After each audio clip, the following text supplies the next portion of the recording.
Hello दोस्तों, मैं हूं एक्स मुस्लिम स्पार्टिकस और आप देख रहे हैं अपना यूट्यूब चैनल।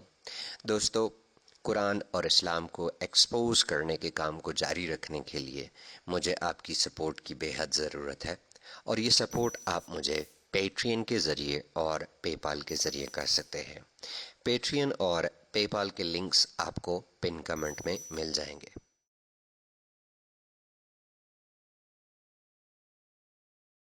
आदाब दोस्तों, मैं हूं एक्स मुस्लिम स्पार्टिकस और आप देख रहे हैं अपना चैनल।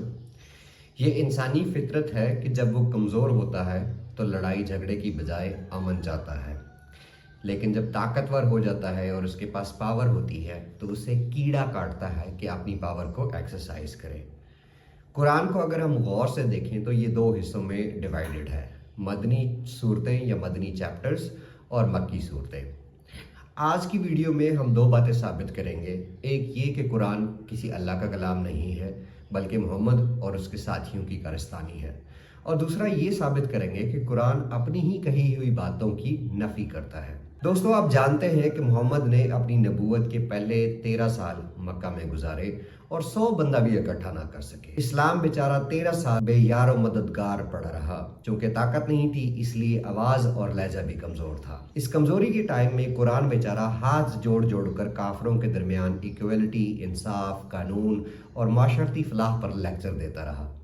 गालियों का जवाब दुआओं से देता रहा, जबर का जवाब सिला रहमी से देता रहा। लेकिन मदीना जाने के बाद इनकी हालत बदल गई और ताकतवर से ताकतवर होते गए, और कुरान की टोन भी इसी तरह बदलती गई। अब इसकी आवाज में घनगरज थी, वार्निंग थी, धमकी थी, काफरों को चैलेंज था, इस्लाम कबूल करो या मारे जाओ।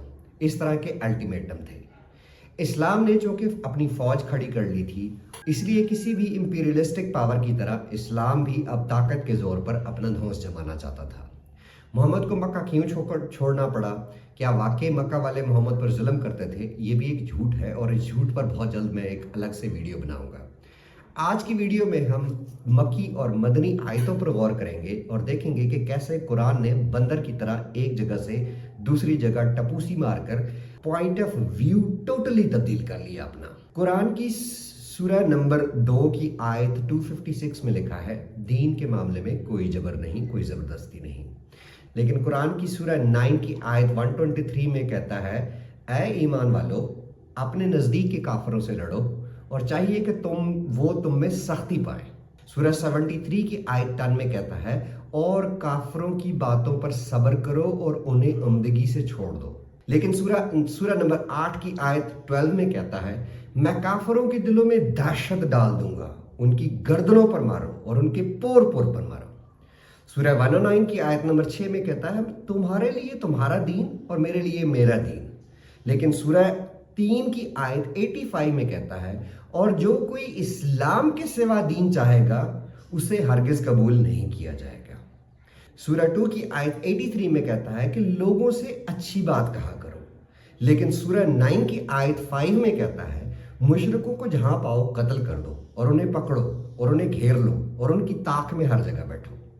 सूरह 10 की आयत 99 में कहता है कि अगर तेरा रब चाहता तो जितने लोग जमीन में हैं सब के सब ईमान ले आते, तो फिर क्या लोगों पर जबरदस्ती करेगा कि वो ईमान ले आए?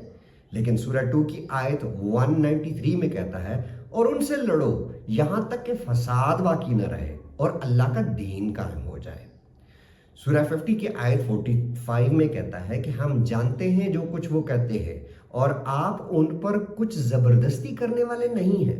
यहां पर तो जबरदस्ती करने से मना कर रहा है। लेकिन सूरह 9 की आयत 14 में कहता है, उनसे लड़ो ताकि अल्लाह उन्हें तुम्हारे हाथों से अजाब दे और उन्हें जलील करे और तुम्हें उन पर गलबा दे और मुसलमानों के दिलों को ठंडा करे।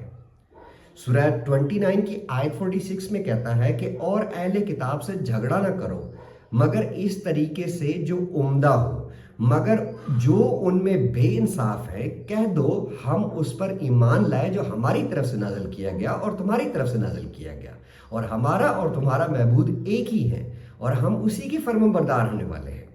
जिन अहले किताब के तरले मिन्नतें की जा रही हैं और उनको कहा जा रहा है कि तुम्हारा और हमारा खुदा एक ही है, उन्हीं के बारे में सूरह 9 की आयत 29 में कहता है کہ اور ان سے لڑو جو اللہ اور آخرت کے دن پر ایمان نہیں لاتے اور نہ اسے حرام جانتے ہیں جسے اللہ اور اس کے رسول نے حرام کیا ہے اور سچا دین قبول نہیں کرتے، تو ان میں سے جو اہل کتاب ہے یہاں تک کہ ذلیل ہو کر اپنے ہاتھ سے جزیہ دے۔ سورہ 2 کی 62 میں کہتا ہے کہ جو کوئی مسلمان اور یہودی اور نصارہ اور سائبی اللہ اور قیامت کے دن پر ایمان لائے اور اچھے کام بھی کرے تو ان کا اجر ان کے رب کے ہاں موجود ہے اور ان پر کچھ خوف نہ ہوگا اور وہ غمگین نہ ہوں گے۔ پھر بندر ٹپوسی مارتے ہوئے سورہ 9 کی آیت 30 میں کہتا ہے اور یہود کہتے ہیں کہ عزیر اللہ کا بیٹا ہے اور عیسائی کہتے ہیں کہ مسیح اللہ کا بیٹا ہے، یہ ان کے منہ کی باتیں ہیں اور کافروں سی باتیں بنانے لگے ہیں جو ان سے پہلے گزرے ہیں، اللہ انہیں ہلاک کرے گا، یہ کدھر الٹے جا رہے ہیں۔ سورہ 7 کی آیت 199 میں کہتا ہے کہ درگزر کر اور نیکی کا حکم دے اور جاہلوں سے الگ رہو، لیکن سورہ 9 کی آیت 28 میں کہتا ہے کہ اے ایمان والو، مشرک تو پلید ہیں، سو اس سال کے بعد وہ مسجد حرام کے نزدیک نہ آنے پائے۔ سورہ 15 کی آیت 85 میں کہتا ہے اور ہم نے آسمانوں اور زمین اور ان کے درمیان چیزوں کو بغیر حکمت کے پیدا نہیں کیا اور قیامت ضرور آنے والی ہے تو ان سے خوشخلقی سے کنارہ کر۔ لیکن اسی بات کو جھٹلاتے ہوئے سورہ 14 کی آیت 17 میں کہتا ہے اور جسے گھونٹ گھونٹ پیے گا وہ اس سے گلے سے نہ اتار سکے گا اور اس پر ہر طرف سے موت آئے گی اور وہ مرے گا بھی نہیں اور اس کے پیچھے سخت عذاب ہوگا۔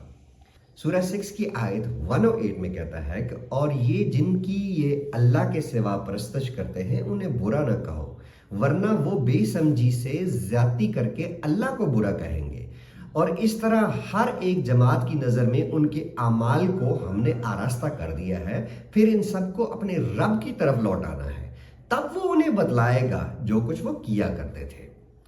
لیکن ٹپوسی اگین سورہ 3 کی آیت 16 میں کہتا ہے کہ پھر جو کوئی تجھ سے اس واقعے میں جھگڑے بعد اس کے کہ تیرے پاس صحیح علم آ چکا ہے تو تو کہہ دے آؤ ہم اپنے بیٹے تمہارے بیٹے، ہماری عورتیں تمہاری عورتیں، اپنی جانیں اور تمہاری جانیں بلائیں، پھر سب التجا کریں اور اللہ کی لعنت ڈالیں ان پر جو جھوٹے ہیں۔